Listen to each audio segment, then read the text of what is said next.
Fort Worth is known as Cowtown. It's an image the city promotes. Tourists from all over the world come to see the Fort Worth stockyards and their famous longhorn cattle. Just a few miles from the stockyards, in the heart of downtown, is a mix of sidewalk cafes, Art Deco office buildings, and Western touches. Downtown is also where you'll find the Fort Worth Convention Center, home of the Fort Worth Brahmas.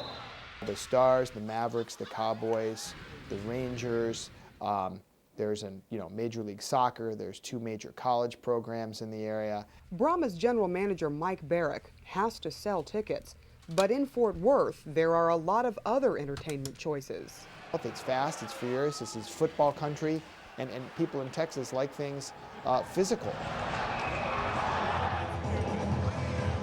The Brahmas also sell tickets using sex appeal. Hi, how you doing? They sell tickets with low prices. So we try to keep the price right. The pricing is between $10 to $25. You can't beat it. And they sell goodwill by teaching the game to children. I'm glad they're teaching us about how to do hockey. But as Barrick points out, eventually you have to put a winning team on the ice. And to win, you need the right players. I've never been down this far south and west, so I mean, I first came, I think it was in August, and you step off the plane and it's burning up, you know. Adam Davis is from Michigan. He's one of the few American players on the team. It's very different, but I like it a lot. It's quite different, and just sitting down thinking about it, I'm playing hockey in Texas is very overwhelming, but everyone back at home is rooting for me, and they know I'm having lots of fun down here. And back home for TJ Warkus is Sudbury, Ontario. He comes from a hockey family. His father and sister play the game, and an uncle played in the NHL. But the one who misses watching him play the most is his mother. Yeah, I just talked to her the other day, and she went to go watch my team play a couple nights ago, and she seen my number on another guy's jersey, and she was rooting for him, and she started crying. She misses watching me play. But for the guys, I think the biggest adjustment is the joy. They're out here on their own. Finally, maybe some of the guys first time away from home or away from billet families and stuff like that. So they're out here to get their apartment on their own, and they get to live the life of a professional hockey player to some extent. A little bit of recognition in the community, and then a couple freebies here and there, maybe getting to the front of the line at the bar or the restaurant. Little stuff like that is nice, you know what I mean? When you're not really getting rich playing hockey at this level, so the little stuff makes a big difference. It's different. Lloyd Marks is in his first pro season. Well, the crowds, I think they're bigger than our school was anyway. So. It's definitely a big adjustment from going to university. Jim Midgley is in his rookie pro season as well. He's got more free time now that he doesn't have to hit the books. We practice every morning for a couple hours, and then you have the rest of the day to do whatever you want, whether it's golfing or hanging out with the guys, playing PlayStation. We got a lot of free time. You get a lot of golf in. Get out of the cold weather for the winter, so there's nothing wrong with that. It's nice to be down in the south. I know being from Canada, it's good to keep that golf game going year-round. So. For a bunch of Canadians and a few Americans from the snow belt, playing in Texas is a nice change. So why not? It's fun. It's a good job. There's not everybody gets to do for a living what they want to do. So many people wish that they could do something that they want to do for a living. So if they have the chance, whether it keeps them off the farm or out of the bank or wherever it is they're going to go in life afterwards. Jason Cohen is a freelance author based in Austin, Texas. He wrote his book, Zamboni Rodeo, after spending 2 seasons covering the Austin Ice Bats. Cohen says the CHL is far away from the fame and glamour of the National Hockey League. And there's something very blue collar about it, very hard hat. They get up and go to work every day. It's not the hardest job in the world. They can still play golf in the afternoon, and they're not working out 4 hours a day like they are in the NHL, but they're not getting paid to work out 4 hours a day. The average Central League player makes anywhere from $400 to $500 a week. The team also covers their housing costs and an allowance for food while they're on the road. But they only get paid during the season. Most have to work off-season jobs. Yeah, work down here, find different jobs, try to stay on the ice as much as possible, teach hockey schools and stuff. Nobody's playing because they're raking it in. But you need more than just good players to put together a winning team. You need a good coach. Brahmas coach Todd Lalonde has been involved in hockey for most of his life. Lalonde played junior hockey in Ontario for the Sudbury Wolves. Drafted by the Boston Bruins, Lalonde played in their system until his career was cut short by injury. He then started his coaching career back home with the Wolves. In 1998, he came to Texas for his first pro coaching job with the Waco Wizards. In his one season, Waco went from last place to first. The next year, he took a job in Belton, Texas. The Central Texas Stampede were a powerhouse in the 1999-2000 season. They had 50 wins that year, setting a league record. With that success came tension. Partway through the next season, the phone rang. Fort Worth wanted him to coach the Brahmas. Asked me if I'd be interested in coming to Fort Worth. They were having a little bit of trouble. They hadn't made the playoffs in a few years, and they thought it was very important that they brought somebody in that wanted to run their own program and had a little bit of success. So Lalonde made the move. The Brahmas were happy to take on his big contract, but now they wanted the playoffs. All Lalonde has to do is take them there. Mission accomplished. The Brahmas get the 8th and final playoff spot. The bad news? They have to face off against the defending champs, the Memphis River Kings. If you can't get fired up for this game, then you shouldn't be involved in sport at all. The players quietly go about their preparations. Just to get ready, to think about our game plan and what TL said there. Just get the guys motivated to play. It's do or die. Memphis leads the series 2-1. Lose tonight, and the Brahmas season is over. Yeah, especially for the older guys, like myself, it's always a big game, especially in the playoff, and you never know when it's going to end. There's no tomorrow for us, so we got to go out there and win this war tonight. If there's ever a night where obviously we have to be successful, it doesn't take a rocket scientist to figure out that tonight's the night. Lalonde stresses the need to be disciplined. Memphis is a veteran team with a potent power play. Fort Worth is the CHL's youngest team. The River Kings have gone on record saying they don't think the Brahmas can play smart and stay out of the penalty box. After this game tonight, you don't want anything left in the tank. All right, for us at our level, this is our National Hockey League. Don't get outworked, don't get outbattled, and use the youngest team in the league there. Use your youth and energy to be able to outwork that team all night long. That's it, very nice. Abuse him, abuse him. It's a hell of a hit, we'll take that.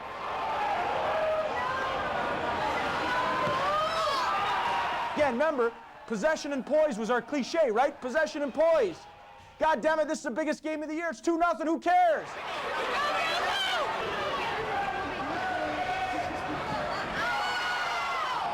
Don't allow it to go for naught, all right? Just keep your mind in the game. It's all mental. Man, it's all mental.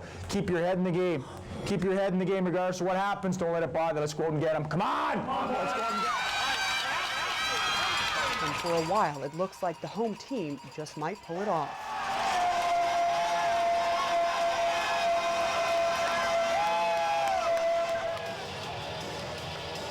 Veteran Joe Van Volstein's face tells the whole story.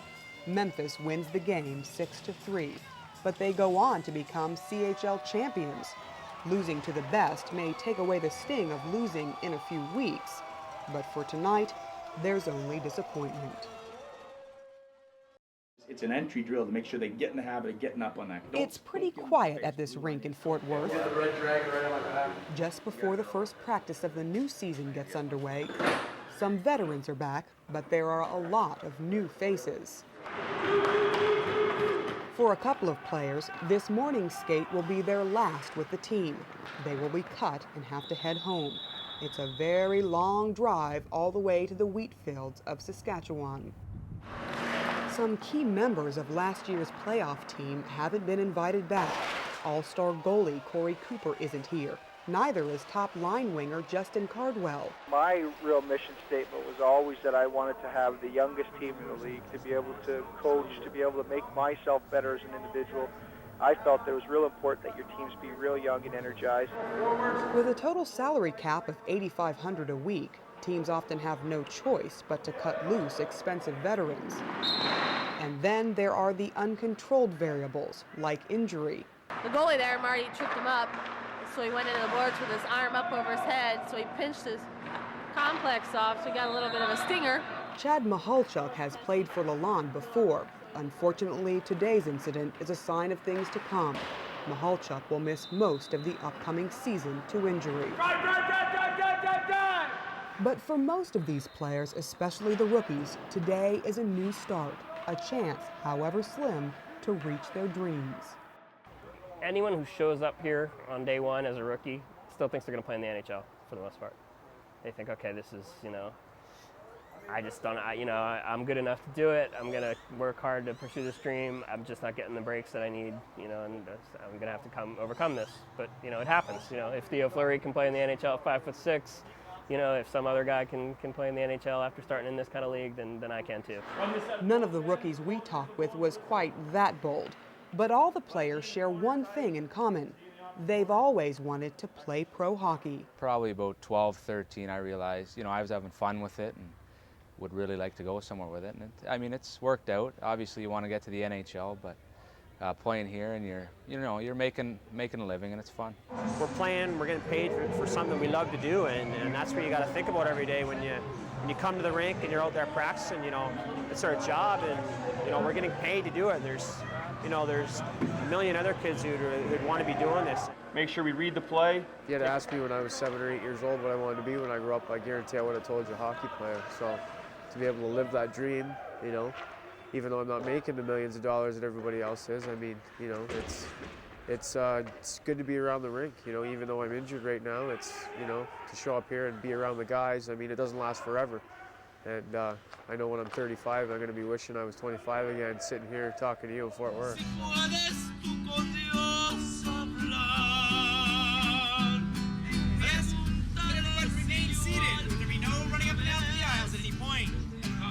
When you're coming from a small town back home in Canada, to get out into the United States and see a few different cities is a nice experience.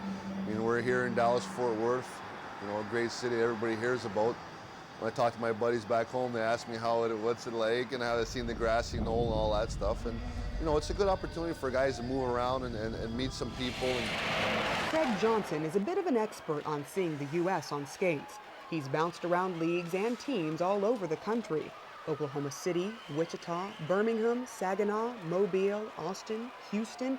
He's seen a lot of places and racked up over 2,000 career penalty minutes doing it.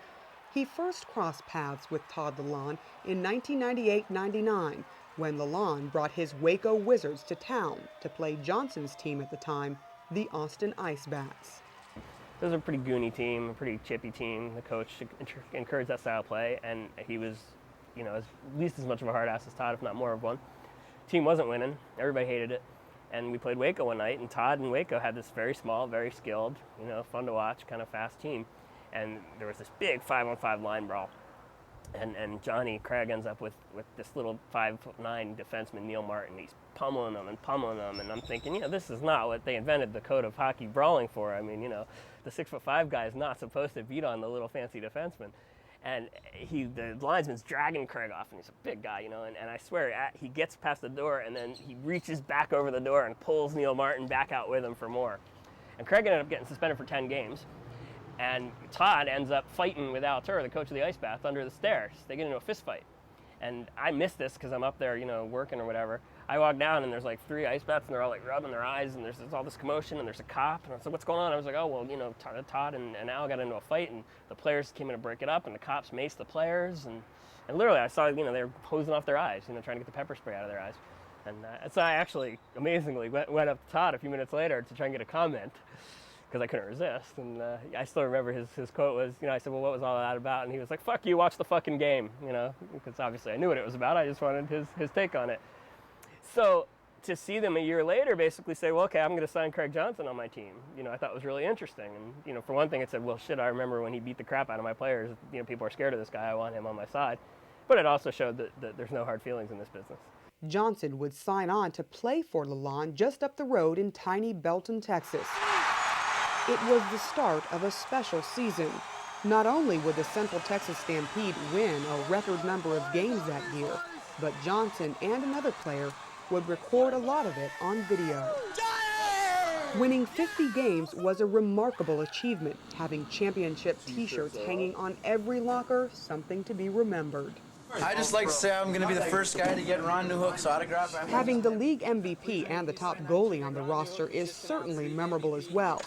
But it's the everyday events, the details of their off-skate lives that really stand out watching the tapes of that season. Can I come in?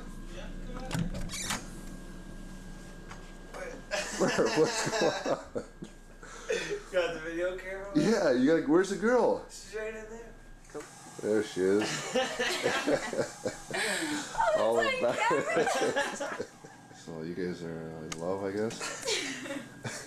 It's enough of the camera. Johnson and fellow player Matt Brenner take the camera places where a documentary crew would never be welcome. Kids, these guys are bums. That's one bedroom. Look at this one. Not much better. Now these are all rookies, as you can see. Who is it? Danny. That bastard. Oh, the Maple Leafs.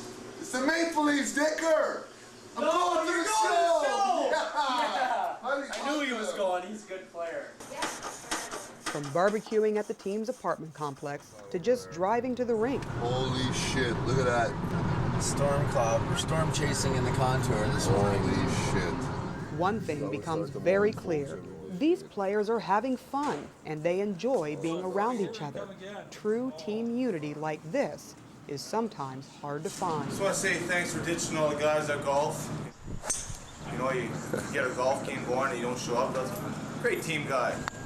I think it's some shit though. No phone call, no nothing. I think it's real important that teams stay bonded and stay close for more than just the purpose of playing hockey. You know, we came, we saw, we conquered pretty much. We conquered the lake. There's got to be other reasons why guys come together for 6 or 7 months. There's got to be more involved. I don't like snakes. What's crying out loud? Because of the fact when things go south, we've got to be able to rely on other things to keep guys motivated. Give her a little scratch. One came out, and I figured, well, if one's going, you might as well do it all. Hello, sir. When one of your top players shaves his head just to lighten the team's mood, Are you supposed to be getting a little flow and another guy rubs your head? you know the team is on the right track. Mesmerize. Aftershave lotion for men. Chestnuts roasting on an open fire. Later today, the team will head out on the road, but for now, it's Christmas morning. We got nice little magic bag. Aches and pains. We got 2 now. Relatives from home have sent a particularly Canadian care package. You sure can't find dill pickle and ketchup-flavored potato chips in Texas. That's yours. There are also more traditional gifts. It's the CD, the Beastie Boys anthology that I asked for. Derby. The bus is headed to Amarillo for a Christmas game with the Rattlers. The team has gag gifts for each of the players. To Ronald, love Nicole.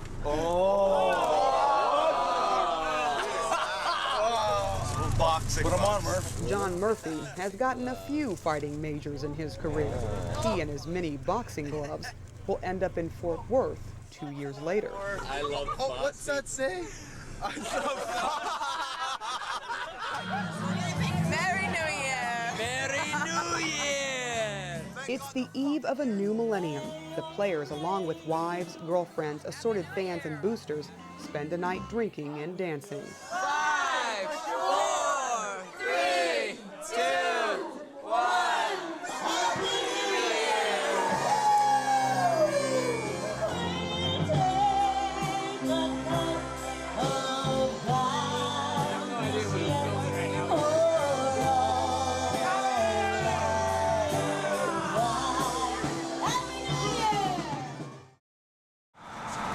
Manny, what's up? How long is it going to take us to get home? About 7.5 hours. 7.5? Yeah. But the year 2000 doesn't bring any change in the travel schedule.